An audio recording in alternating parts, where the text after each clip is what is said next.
आज हम ये समझने की कोशिश कर रहे हैं कि क्या आपके कर्तव्य और आपके समर्पण को भी छुट्टी पर जाने का अधिकार हो सकता है।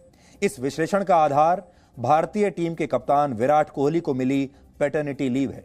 पैटर्निटी लीव ऐसा अवकाश होता है जो किसी पुरुष को तब मिलता है जब वो पिता बनता है। लेकिन यहां हम एक बात बिल्कुल स्पष्ट कर देना चाहते हैं कि विराट कोहली ने कुछ भी गलत नहीं किया है और हम उनकी आलोचना बिल्कुल नहीं कर रहे हैं। वो एक महान खिलाड़ी हैं और वो ये बात सबसे अच्छी तरह से समझते हैं और जानते हैं कि उन्हें अपने पेशे, अपने देश और अपने परिवार के बीच संतुलन कैसे बैठाना है।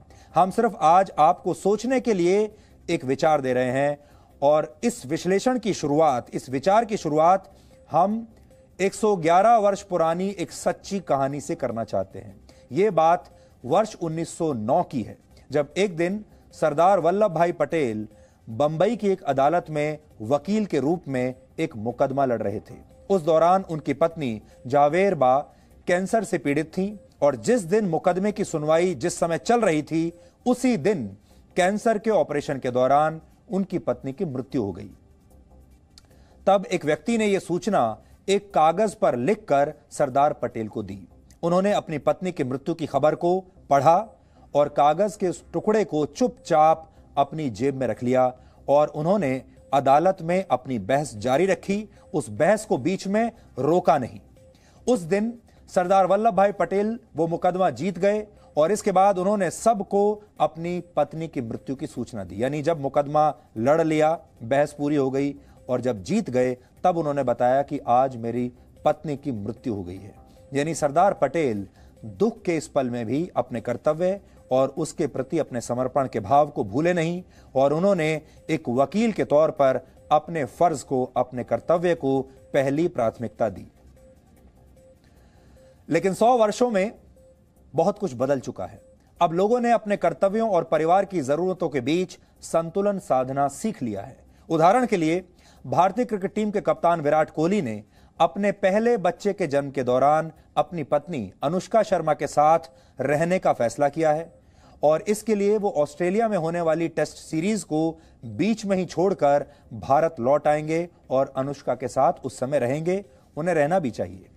भारतीय क्रिकेट टीम इस महीने के अंत में ऑस्ट्रेलिया के दौरे के लिए रवाना होगी, जहां पहले वनडे इंटरनेशनल मैचेस और फिर T20 मैच खेले जाएंगे और इसके बाद 17 दिसंबर से टेस्ट सीरीज की शुरुआत होगी। लेकिन विराट कोहली पहला टेस्ट मैच खेलने के बाद वापस अपनी पत्नी और परिवार के पास भारत लौट आएंगे और बीसीसीआई ने उनकी पैटर्निटी लीव को मंजूरी दे दी है, यानी उनकी छुट्टी सैंक्शन हो गई है। लेकिन आज से 14 वर्ष पहले वर्ष 2006 में विराट कोहली जब दिल्ली की रणजी टीम के लिए खेला करते थे, रणजी ट्रॉफी में दिल्ली की टीम के लिए खेलते थे, तब उन्होंने खेल के प्रति समर्पण का जो भाव दिखाया था, उसके बारे में भी आज आप सबको पता होना चाहिए। यह बात है 9 दिसंबर 2006 की और तब दिल्ली की रणजी टीम का मुकाबला कर्नाटक की टीम के साथ चल रहा था। दिन की समाप्ति पर विराट कोहली 40 रन बनाकर नॉट आउट थे। दिल्ली की टीम पर फॉलो ऑन का खतरा मंडरा रहा था और उसी रात दिल का दौरा पड़ने से विराट कोहली के पिता की मृत्यु हो गई।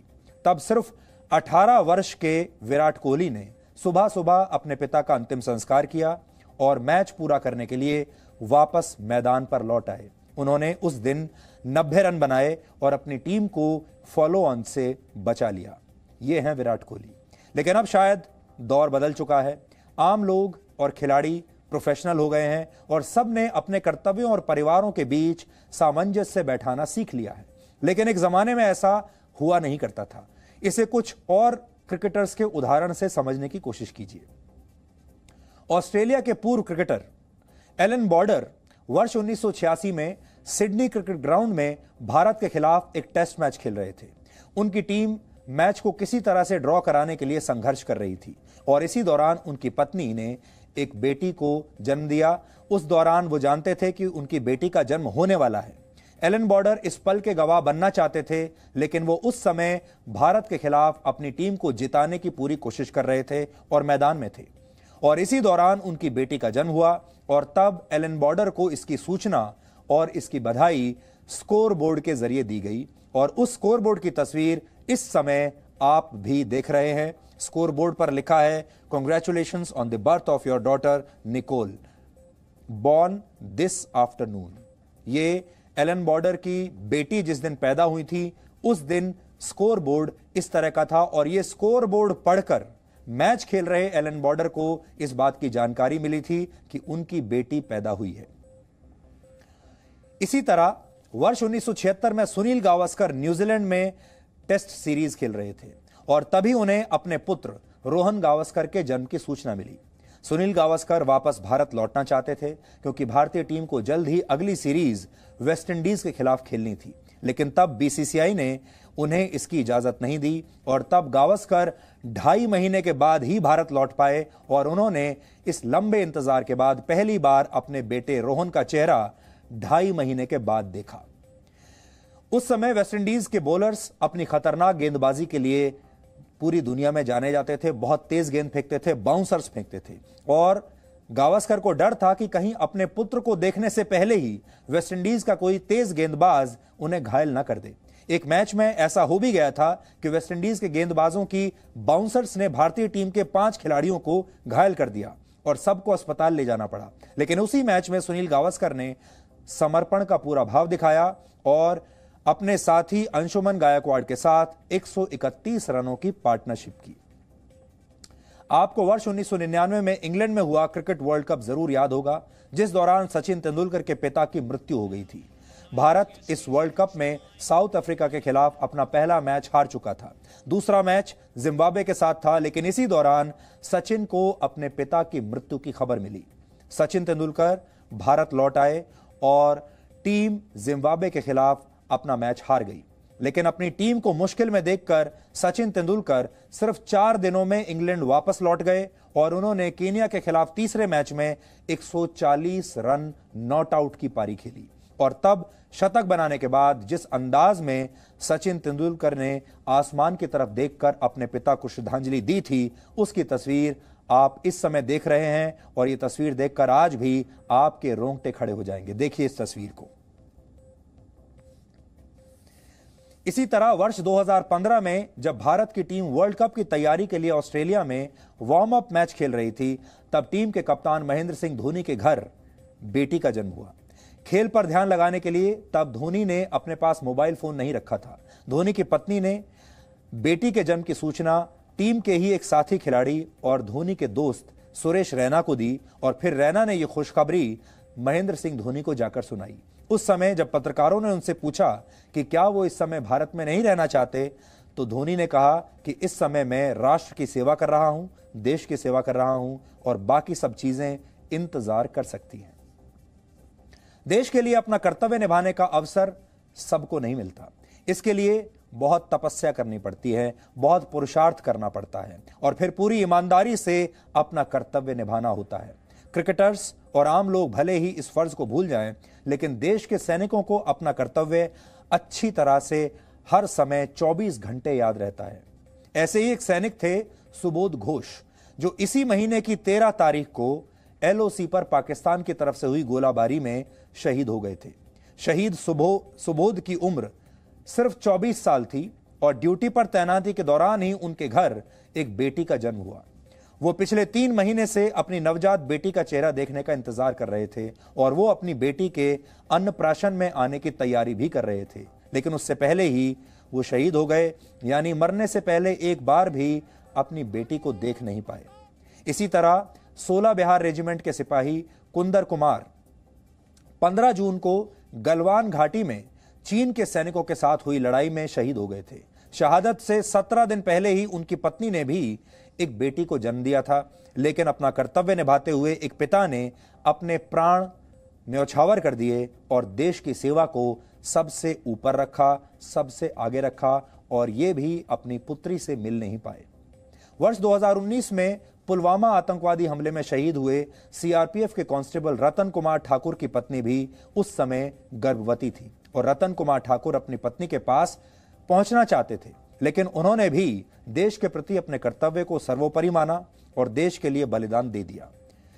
ये सारी कहानियां सुनाकर हम किसी एक व्यक्ति की आलोचना नहीं कर रहे, हम सिर्फ ये कहने की कोशिश कर रहे हैं कि चाहे आप एक खिलाड़ी हों, चाहे आप एक डॉक्टर हों, नेता हों या पत्रकार हों, देश आपको बहुत कुछ देता है और देश को बाकी चीजों से पहले रखकर आप भी देश का ये कर्ज उतारते हैं। और फाइजर और बायोएनटेक नाम की कंपनियां कोरोना वायरस की जिस वैक्सीन का निर्माण कर रही हैं, उसके पीछे भी एक डॉक्टर पति पत्नी की अथक मेहनत है। बायोएनटेक की स्थापना डॉक्टर ऊर शाहीन ने अपनी पत्नी ओजलेम टोरेचा के साथ मिलकर की थी और आज की तारीख में ये पति पत्नी जर्मनी के 100 सबसे अमीर लोगों में से एक है। ये दंपति अपने काम के लिए इतने समर्पित हैं कि वर्ष 2002 में इन्होंने अपनी शादी के कुछ घंटों के बाद ही अपनी लैब में कैंसर पर रिसर्च का काम शुरू कर दिया था और अपने काम की वजह से ये दोनों हनीमून पर कभी गए ही नहीं। ये काम के प्रति वो समर्पण का भाव है जिसे आज हम आपको समझाने की कोशिश कर रहे हैं। अब आप अपने आप से ये सवाल पूछ के देखिए कि कभी आपको देश के लिए खेलने का मौका मिले, अगर आप खिलाड़ी हों, देश के लिए किसी भी खेल में आपको खेलने का मौका मिले और आपके सामने भी एक ऐसी ही स्थिति हो, तो आप क्या करेंगे? देश के लिए खेलने के लिए जाएंगे या फिर अपने परिवार को तवज्जो देंगे? लेकिन कुल मिलाकर अब जमाना बदल चुका है। ये जो ख्याल हम आपको बता रहे हैं, अब ये पुराने जमाने के विचार हो चुके हैं। बहुत सारे लोग कहते हैं कि बच्चे की जिम्मेदारी सिर्फ माँ की नहीं बल्कि पिता की भी तो होती है। सारी की सारी जिम्मेदारी माँ पर आप कैसे डाल सकते हैं? और पिता ये कैसे कह सकता है कि बच्चे के जन्म की सारी जिम्मेदारी आप उठाओ और मैं अपना काम करता रहूंगा, मैं उस समय मौजूद नहीं रहूंगा क्योंकि मेरा कर्तव्य ये करने से रोकता है। और अब जमाना बदल गया है। लोग कहते हैं कि सभी पुरुषों को अपनी ये जिम्मेदारी निभानी चाहिए। विराट कोहली की पत्नी अनुष्का शर्मा भी उनके जितने ही बड़ी स्टार हैं। जाहिर है मां बनने के लिए उन्होंने भी अपने काम से बहुत समझौता किया होगा और विराट कोहली की जिम्मेदारी बनती है कि वो इस दौरान अपनी पत्नी के साथ रहें। लेकिन यहां क्या हम ये बात सिर्फ इसलिए कह रहे हैं क्योंकि विराट कोहली की पत्नी भी बहुत बड़ी स्टार है? तो फिर उन पत्नियों का क्या जिनके पति बहुत बड़े स्टार हैं और वो बड़ी स्टार नहीं है? और या फिर उन लोगों का क्या जिनके पति बड़े स्टार नहीं हैं और जिनके पति अपनी जिम्मेदारी समझते भी नहीं हैं? लेकिन दुनिया इस मामले में अब बहुत तेजी से बदल रही है और अब पति भी अपनी जिम्मेदारी समझने लगे हैं। उदाहरण के लिए अमेरिका की नई उपराष्ट्रपति कमला हैरिस के पति पेशे से वकील हैं जिनका नाम है डगलस क्रेग एमहॉफ। डगलस ने यह तय किया कि वो इस दौरान अपनी पत्नी कमला हैरिस की उनके कामकाज में मदद करेंगे और साथ साथ घर भी संभालेंगे। यानी जो काम एक जमाने में पत्नी किया करती थी जब पति कोई बहुत बड़े पद पर बैठा होता था, वही काम कमला हैरिस के पति करेंगे। भारत के महान वैज्ञानिक और पूर्व राष्ट्रपति डॉक्टर एपीजे अब्दुल कलाम कहते थे कि अगर आप अपने कर्तव्य यानी अपनी ड्यूटी को सैल्यूट करते हैं तो आपको कभी किसी और को सैल्यूट करने की जरूरत नहीं पड़ेगी। पैटर्निटी लीव पर जाना, अपने परिवार के साथ छुट्टियां मनाना या खुशी के मौके पर सबके साथ मौजूद रहना कहीं से भी गलत नहीं है। लेकिन जब आप देश के लिए अपना कोई फर्ज निभा रहे होते हैं तो बस ये याद रखने की जरूरत होती है कि आपको जो सम्मान और प्रतिष्ठा मिल रही है वो इस देश की वजह से ही मिल रही है। इसलिए मिल रही है क्योंकि आप देश के लिए खेल रहे हैं और देश के करोड़ों लोग आपकी तरफ देख रहे हैं, आपको समर्थन दे रहे हैं। टीम इंडिया की जर्सी पहनना हर खिलाड़ी का सपना होता है। सीमा पर जाकर देश के लिए लड़ने की इच्छा हर सैनिक रखता है। एक पत्रकार का भी सपना होता है कि जब देश या दुनिया में कोई बड़ी घटना हो रही हो जहां इतिहास रचा जा रहा हो तो वो वहां मौजूद रहे और उसकी सूचना आप तक सबसे पहले पहुंचाए। एक डॉक्टर भी संकट के दौर में देशवासियों की सेवा करने के लिए हमेशा तत्पर रहता है और आपने देखा होगा कोरोना संकट के इस दौर में बहुत सारे ऐसे डॉक्टर होंगे, बहुत सारे ऐसे लोग होंगे जो चिकित्सा के पेशे से जुड़े हुए हैं और महीनों से अपने घर नहीं गए हैं। इस दौरान बहुत सारे लोग अपने परिवार से दूर रहे हैं। इस दौरान बहुत सारे लोगों के बच्चों ने जन्म भी लिया होगा, उनके परिवारों को उनकी बहुत जरूरत भी रही होगी, लेकिन ये लोग बहुत निष्ठा के साथ, बहादुरी के साथ अपना कर्तव्य निभा रहे हैं। ये सब इसलिए होता है क्योंकि देश के साथ आपका नाम जुड़ने से आपको खुशी मिलती है और इसके बदले में देशवासी भी आपको पूरा प्यार और सम्मान देते हैं। लेकिन जब जीवन की बाकी खुशियां देश की जरूरतों से बड़ी लगने लगे तो समझ लेना चाहिए कि कर्तव्य बोध कहीं ना कहीं जाकर कमजोर हो रहा है। इसलिए आज हम किसी की आलोचना नहीं कर रहे। विराट कोहली ने कुछ बुरा नहीं किया है। विराट कोहली बिल्कुल सही कर रहे हैं। वो अपने परिवार के साथ, अपने पेशे के साथ और देश के प्रति अपनी जिम्मेदारियों के साथ एक संतुलन बैठाना चाहते हैं। हो सकता है आज से कुछ वर्ष पहले तक ये संभव ना होता हो, क्योंकि उस समय लोग भारत की टीम में खेलने के लिए इतने तत्पर रहते थे कि वो कुछ भी छोड़ सकते थे भारत के लिए खेलने के लिए, भारत की जर्सी पहनने के लिए और भारत का प्रतिनिधित्व करने के लिए। और ये मैं यहाँ सिर्फ क्रिकेटर्स की बात नहीं कर रहा, उन तमाम खिलाड़ियों की बात कर रहा हूँ जो कुछ भी किसी भी खेल में भारत की टीम में खेलते हैं। उन तमाम लोगों की बात कर रहा हूँ, उसमें डिप्लोमेट्स भी हैं, उसमें नेता भी हैं, हर वो व्यक्ति जो भारत को कहीं ना कहीं बाहर विदेश में जाकर भारत का प्रतिनिधित्व कर रहा है। और ये सवाल आपके लिए सोचने के लिए आज छोड़कर जा रहे हैं कि अगर आप होते तो आप क्या करते? भारत के लिए मैच खेलते, भारत के लिए लड़ाई लड़ते या फिर वापस अपने घर लौट आते?